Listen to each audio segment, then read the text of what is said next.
and they win the NFC South.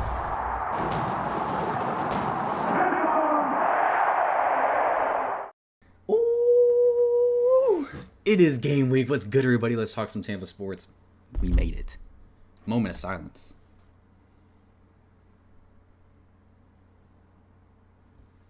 We made it. My goodness. After this long offseason, I've just been ready for this. Ready for this week, man, because I am hopeful for this team. And we will talk about this during this NFC South preview. So let's go ahead and discuss. We're going to go ranking by who I think's last place, third place, second place, and who will end up in first. We're going to go from bottom to top, talking about each team, why I think they'll land where they land when it comes to the end of the season, and how the NFC South shapes out. First week of the regular season with this channel, I'm kind of looking forward. I'm going to try to be consistent. I know I can get a little inconsistent on this channel. For sure, we are no pewter report around here. I am one guy with a 9-to-5 who comes home and does this for fun. But we're going to try to be consistent. Looking ahead, Mondays is going to be the reaction to the game, the recap of the game. Tuesday is going to be a film session. Wednesdays are going to be an episode of the Ops, basically where we dive into the team that we're playing that week, look at their depth chart, injuries, their situations, any drama going on, and just how the team looks going into the game with the Bucs. Thursday is going to be the game preview. That's the plan, and I'm going to try to stick to it. So let's see if Seth can be consistent this season. I'll try. Enough of that. Let's get into this NFC South preview. On the count of 3, everyone say out loud the team you will believe ends up in last place. 1, 2, 3. Glad we're all on the same page. Glad we all said the New Orleans Saints. This should be a rough one. For the Saints. I'll just pull up their depth chart and let you guys take a gander at it while I yap about why I believe they're going to end up in last place. Starts at the quarterback position. They're going with Spencer Rattler. I predicted them to go with Spencer Rattler despite drafting Tyler Shough in the second round. I just didn't see a world where he came in and showed more promise than Spencer Rattler. Even though he was a second-round pick, Spencer Rattler was a fourth-round pick. I just think there's a little bit more talent with Spencer Rattler, but we'll see how it shapes out. There's very much a world where they both end up playing this season just due to losing games. There's a real world for that, and probably the likely world. Of course, first-year head coach Kellen Moore coming over from the Eagles as offensive coordinator.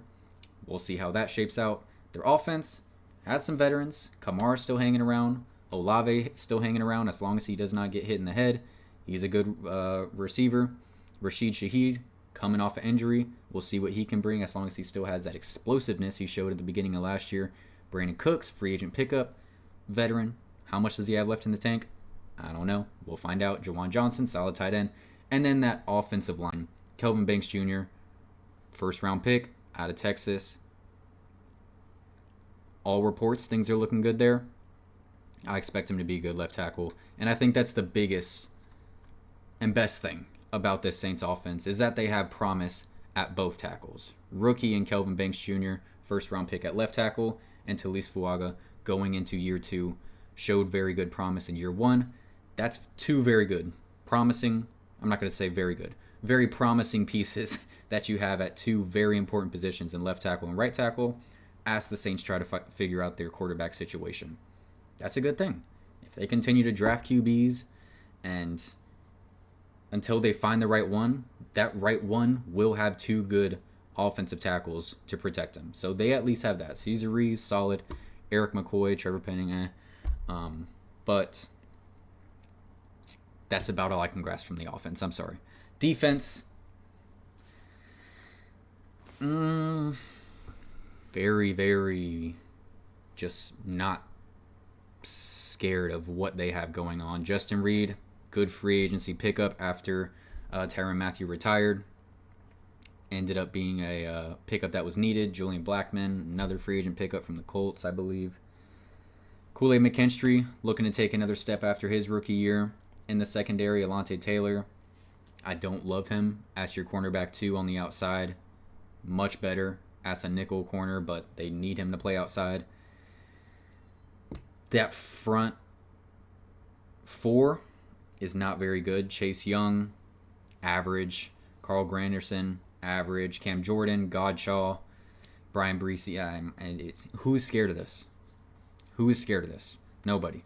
Linebacker room, I'll give him that. That's good. Demario Davis, ageless wonder, just like Levante David, continues to do it year after year.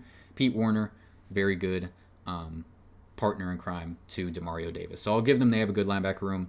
Outside of that, overall, not a very scary defense, and the Saints as a whole, most people are expecting them to be the worst team in the NFL for a reason. Showing you their depth chart here.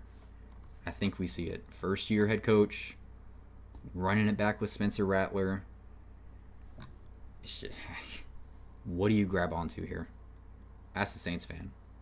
What are you grabbing onto? Tanking? That's who I've ranked for 4th place in the NFC South. Next, let's go ahead and talk about who I think will end up being in 3rd place. It is a team that is young. It is pretty young. Showed some promise towards the end of the last year. I think they have the opportunity to add a couple more wins to that record. And I will go ahead and say I think as a whole the NFC South will be better. The Saints, I believe, are the only team that are going to have a worse record than they did in 2024. I think the Panthers, the Falcons, and the Bucs will all add a couple wins to their record. So I'm talking about the Carolina Panthers. That's who I believe will end up in 3rd place in the NFC South. Once again, I'll let you take a gander at this. They ended on a pretty decent note. I wouldn't say record-wise. It was like, oh my gosh, they went on this 5-game run where they just went on a 5-game win streak, and, you know, things look up and they're just going right into 2025 on this hot streak. Like, not really. They played the Chiefs close. They played the Eagles close. I believe they maybe beat a couple teams in overtime. Got blown out by the Bucs. I feel like that end of season run is a little hyped up in my opinion. But there is promise for Carolina Panthers fans. And that's the fact that Bryce Young looked a lot better in those final months. That is something you can hold on to. I think that's the more important key than they played the Eagles close or they played the Chiefs close. I think the fact that Bryce Young showed you that he could end up being worth what was a 1st-round pick and a lot of other things. Potentially. But the fact that there's promise there, and it's no longer like he got benched for Andy Dalton, and that was just a icky situation, looking very scary for a bit there. But hey, comes back in that second half of the season, starts showing up, and ran with it from there. His weapons on offense: Chuba Hubbard, beast. Rico Dowdle, very good free agent pickup. And then they go Trevor Etienne, I believe, in the 4th round, running back from Florida. That's a very, very good running back room there for the Carolina Panthers. Wide receiver room, not the greatest in my opinion, but that's why they're trying to upgrade it, I think. Because they draft Ted McMillan, 1st-round pick.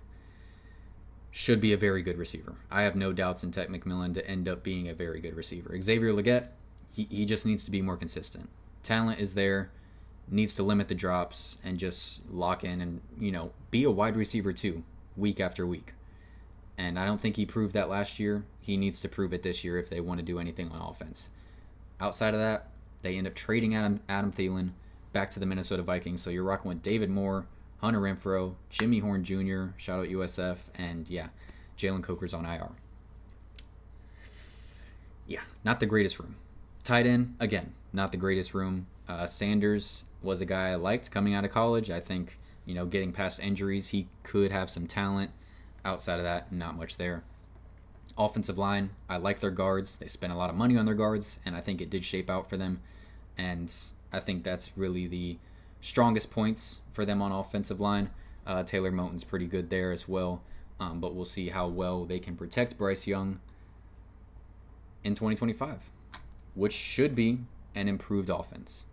More importantly, though, for the Carolina Panthers, if they want to improve their record, they got to improve this. The defense. which was historically bad last season. We talked about how historically bad when I previewed the Panthers 2025 season and gave them their own video, so I won't go entirely too deep into that, but it was bad. Bad. They make some moves in the draft. They make some moves in free agency. Trevon Merrick, liked that move. J.C. Horn, gonna continue to be a stud. Nick Scorton was an early pick. I do expect him to be eventually a starter for this team because I don't think DJ Wanham, I mean, he's solid. Good pickup for them. But it's not anything that can't be overcome by a guy who I think has pretty good talent in Nick Scorton. Princely Umanmielen should be a situational pass rusher that can end up helping them out in that pass rush, which severely needs it. But their biggest upgrade probably just ends up being Derek Brown, their Pro Bowl defensive end interior guy, coming back after being injured in the first game of last year. That's a major upgrade right there. Should help in that run stopping, which, once again, oof. Had to see an upgrade. So, as long as they can get from like 32nd in the NFL in defense to like 24th, 25th, which I think is realistic. I'm trying to be realistic. I don't think they're jumping all the way up to like 15 or anything like that. They should add a couple more wins to their record. So if they go from 5-12 to 7-10, I don't think that's a bad season for the Panthers. It's a team that completely needs a reshape, completely redone, continuing to find what they want to do under Dave Canales and continue with Bryce Young building this foundation. I don't think 7-10 is that bad of a season, if I'm being honest. It's very difficult. This is not college football where you can bring in a million transfers who are 4 and 5 star guys as long as you have the NIL to pay them. Florida State, and completely turn around your season, going from one of the worst teams to one of the best teams. This is the NFL. It takes a couple years. Rebuilding is a thing, and I think they're in that rebuilding phase. If they go from 5-12 to 7-10, that's a successful season. Next year, you're looking at a team that can compete for the NFC South title. That's the goal. I don't think the NFC South, obviously it's the goal, but realistically, I just don't see it happening. But I see them improving, and that's enough for a team that's rebuilding in my eyes. All right, landing in second place. You guys will see that I think this will shape out just about how it did last year. The Atlanta Falcons, I like what they have. I mean, they have some serious talent on this team, both on the offensive side and the defensive side. But picking a guy who's basically in his rookie year, when you look at amount of games played, he's still playing, he hasn't played 17 games yet, is what I'm trying to say. It's very tough for me to pick them over the Bucs, who have won it 4 years in a row at this point, going for 5, and just have a little bit more of a foundation, a culture that they've built. I'm sure Penix will get there. I love the arm talent, and I'm very impressed with how he played towards the end of last year. I think as a team, they kind of just need to figure it out, but I do think the arm talent is there for Penix. He just has to put it all together. Bijan Robinson, I don't need to say anything there. Tyler Algier, don't need to say anything there. That is a fantastic running back room. Like I said, this team has talent for sure. Drake London, don't need to say anything there. Darnell Mooney proved he could be a decent wide receiver too last season. Ray McLeod can show up in some big moments. After that, I think there's a pretty big drop-off with Kadero Hodge. It's not as deep as the Bucs wide receiver room, but then again, not many teams are, if any. Tight end, they're still rolling out Kyle Pitts Sr. When did that happen? We'll see. Now where things get shaky for the Atlanta Falcons, and, it's the offensive line. So, Caleb McGarry, I believe, is out for the season. That's their starting right tackle. Storm Norton, swing tackle, should be out for about 6 weeks, I believe. They lost their starting center from last year, who was a very solid guy in free agency. He got snatched up, so they're rolling out Ryan Newsel as their starting center. It's, like I said, This is my biggest concern for the Atlanta Falcons. Talent everywhere.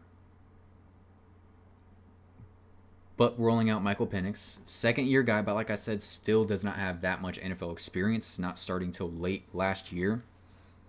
Rolling this offensive line in front of him.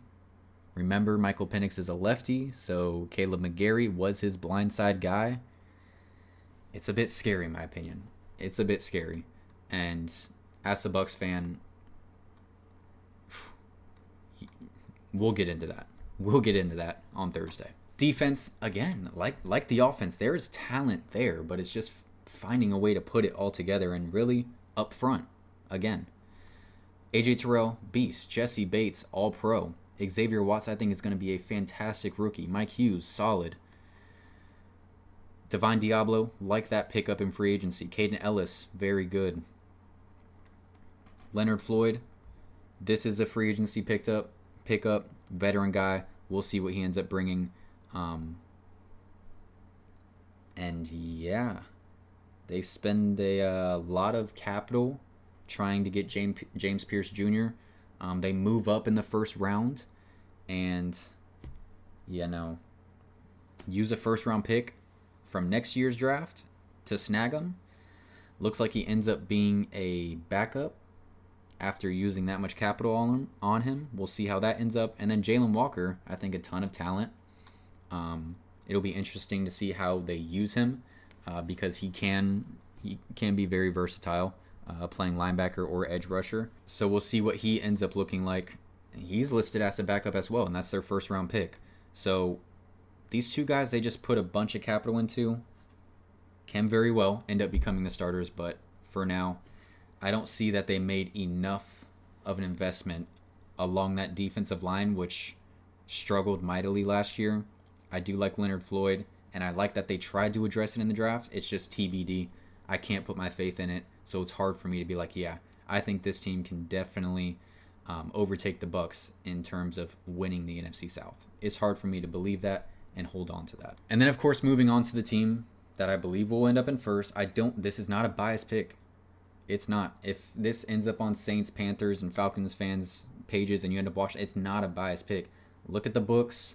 Look at what everyone's saying. The Bucs are the favorite to win the NFC South. I just happen to be a fan, and I happen to be talking about it on your screen right now. They're favorites for a reason. It's the foundation. It's the culture. It's the talent. It's the roster. They've put it all together, and this can be a year that the Bucs can make a run if they can stay healthy. That's a big if. I mean, take your gander, and my goodness, the offensive talent is insane. Baker, Bucky, Rashad, Mike Evans, Chris Godwin, Emeka Ibuka, Tez Johnson, Jalen McMillan, Cade Otton, Tristan Wirfs, Luke Gadecki. I'll make a second video about him after I finish with this one. Cody Mock, Graham Barton, please. They were a top 5 offense last year. They're going to be a top 5 offense this year. They're just too stacked.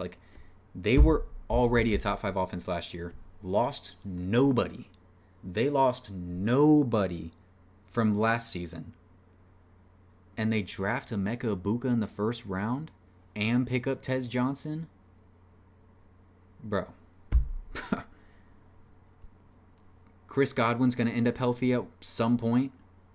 He was out last year, and they were still a top 5 offense. Mike Evans was out for 4 games last year, still a top 5 offense. Another year under this offensive line's belt of continuity. Graham Barton in his second year. I'm sorry, but as a Panthers, Falcons, and Saints fan, how can you not rationalize it for me? On the defensive side, again, they didn't lose anyone. They only added Kalijah Cansey, another year. Vita Vea, another year. Logan Hall, another year. Yaya Diaby, another year working on those pass rush moves. Servasi Dennis missed 13 of 17 games last year. and is one of the most important pieces on this defense despite him not being a big name. The Bucs got killed, especially in the Falcons games, underneath. That's a pass coverage linebacker that was severely missed. Levante David, another year. Hassan Reddick, the biggest free agency pickup the Bucs made this offseason, bringing a premier pass rusher to be opposite of Yaya Diaby. And next to Vita Vea and Kalijah Kancey, Caleb McGarry gone? I don't think these games, at least how it went last year again, saving that for Thursday, I'm getting ahead of myself. Jamel Dean, we'll see how that goes. The Bucs did draft Benjamin Morrison, working through some injury right now. Hopefully he can get back soon. Zion McCollum, another year under the belt. All I've heard is that he looks the best he's ever been. Jacob Parrish seems to be a beast already as a rookie at nickelback based on what he put on film in preseason. That's not just me saying, oh yeah, I have high hopes for him. I haven't seen anything yet, but I think he's going to be good. No, we saw in preseason that this guy can play all over the field. Tyke Smith, another year under the belt, coming off of his rookie season last year. And then Antoine Winfield Jr. finally back healthy. Good luck. How am I not going to pick this team to win the NFC South? How? That's going to be it for me, though. Thank you guys so much for watching. Please leave your comments down below. If there's any other fan bases that come across this and you disagree, sure. Let me know down in the comment section below. I don't think this is biased at all. Like I said, Vegas, all of the books, they all have the Bucs winning the NFC South by a pretty wide margin, and I think they are projected to be I think they're the highest favorites to win their division, maybe other than the Bills, if I have that correct. Maybe it's changed since the last time I saw it, but you get the point. They're the favorites. I project them to win, and that will be 5 straight NFC South titles. So once again, let me know your thoughts down in the comment section below. Like and subscribe if you haven't already. Go Bucs, and you'll have a blessed one. Hey, hey, Tampa Bay.